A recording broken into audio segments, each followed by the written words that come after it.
This is the ultimate guide on how to grow taller, and it's the last video you're ever gonna have to watch because it's based and backed by science. There's no BS, no fluff, no gimmicks, just the real tested ways that I've been able to grow taller. And yes, for reference, I grew from 5'10" to 6'2" in just under a year. And this was after seeing no height growth from the age of 16 to 18, but from 18 to 19, I grew 4 inches.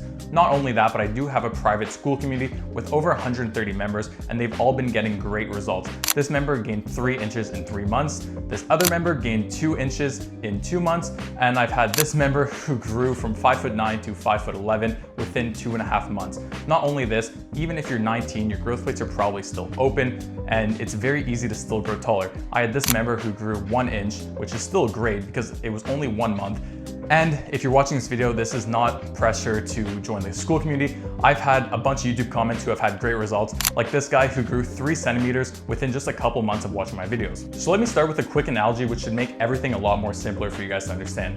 Height is based off genetics, but everyone has a genetic potential, but not everyone is running at 100% of their genetic potential. Let's say me, for example, I was running at about 95% of my genetic potential, which is about what everyone is running at because these 3 pillars are not in check, but I will get into those after this. And we were all taught in school that getting a 95% is great, but in reality, it is not great because that 5%, which might seem like nothing, equated to about 4 inches for me, and let me explain. If my genetic potential was 6'2", which is 74 inches, well, 95% of that would only be 70 inches, which is 5'10", which is the height I was stuck at for multiple years. So let's hop right into hormones. There are 2 very specific hormones you need in order to grow taller and to keep your growth window open for as long as possible. And this is your testosterone and your estrogen levels. And let me explain. If you're producing too much estrogen and not enough testosterone, this is going to cause your growth plates to close prematurely. So instead of them closing at 20, 21, 22 like they're supposed to, they're gonna close a lot earlier at like 16, 17, or 18. Not only this, but if you're also producing too much aromatase, which is basically just an enzyme inside your body which converts your testosterone into more estrogen, well then this is going to speed up that entire process and make your growth plates close a lot earlier. This is the same reason why girls, for example, they stop growing at 14 to 16 years old because they naturally produce so much estrogen. And later in the video, I'm going to get into foods you can actually consume and supplements you can consume which are going to lower your aromatase, they're going to lower your estrogen, all while also increasing your testosterone. And the last 2 hormones you need to optimize in order to grow taller is your growth hormone and your IGF-1 hormone. And what's special about this is that they synergize together to create and cause bone growth and development. So it's very important that you optimize these 2 things. For growth hormone, you can naturally boost this by doing something like a fast once a week, ideally 18 to 24 hours, or you can do something like sprinting or HIIT exercises, which also massively boost your growth hormone. But the magic comes in is when you then spike your IGF-1 after spiking your growth hormone. So a post-fast or a post-sprint session, you need to be boosting and spiking your IGF-1 hormone. And to do this, it's very simple. All you need to do is consume a lot of raw and natural sugars. So things like fruits, things like raw honey, maple syrup, these are great at spiking your IGF-1 because high insulin equals high IGF-1. And what this basically looks like is after your fast or after your sprints, you want to consume a meal high in raw natural sugars. So my favorite thing is a smoothie bowl because I can put Greek yogurt in there, which is going to be great for calcium, and I can put a lot of raw natural sugars from the raw honey I put in there and all the fruits. The second pillar of height maxing is your diet. I love to follow a ancestral diet. This has been the easiest diet for me to follow, and it's given me the best results. Basically, it's just eating your meats, your eggs, your dairy, and your fruits. What this is going to do is allow you to hit every macro, micronutrient, vitamins, minerals you need in order to grow taller, even the harder stuff like K2 and boron. If you're consuming a bunch of junk food every single day,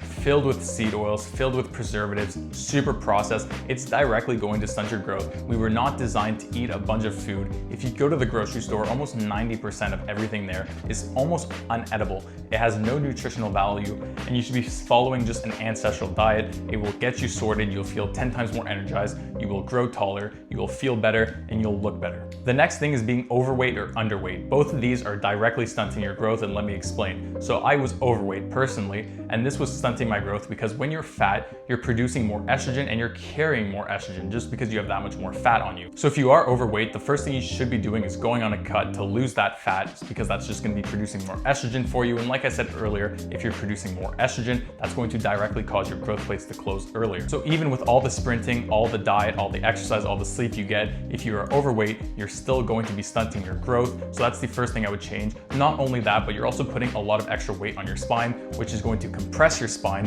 which is then going to make you perceive shorter. On the other hand, if you're severely underweight, this is also going to directly stunt your growth.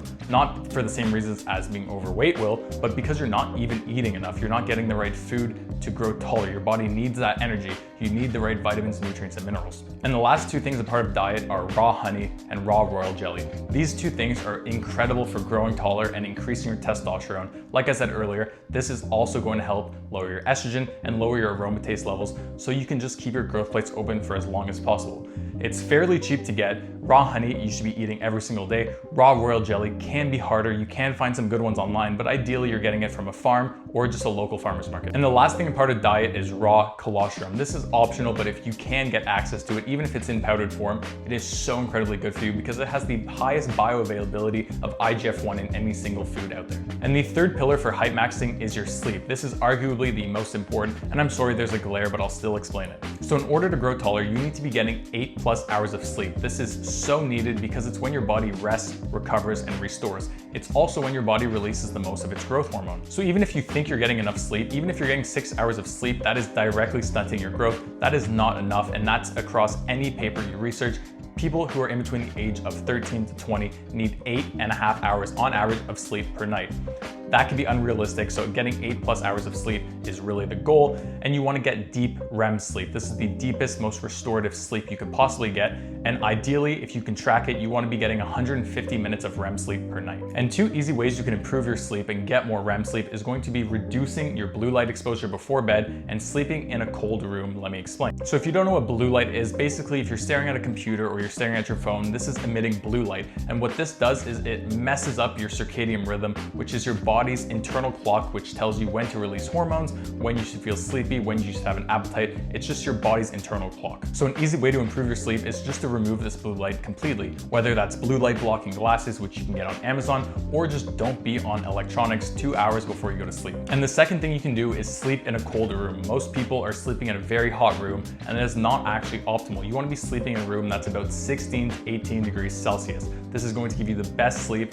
If you try it literally for one night, you're going to see a massive difference in how you feel the next morning. So if you're trying to grow taller, you need to be focusing on these 3 pillars, because if you're not doing one of these right, it is directly stunting your growth and you're just leaving height on the table, like I've mentioned. And if you want to learn more about height maxing and you want access to the guides, which I can't post on YouTube because I do have to gatekeep some stuff for the members inside my school community, then feel free to join, but no pressure, because I still give you guys a lot of sauce in these free videos. But inside the school community, you'll have one-on-one access to me, weekly Zoom calls, monthly giveaways, and all the videos I've uploaded about this subject. And remember one thing, if you are trying to grow taller, the most important thing you can do is be consistent. It took me 2 months of consistency implementing all of these daily religiously before I started growing again. So really, I grew 4 inches in about 10 months. With that being said, stay consistent and good luck.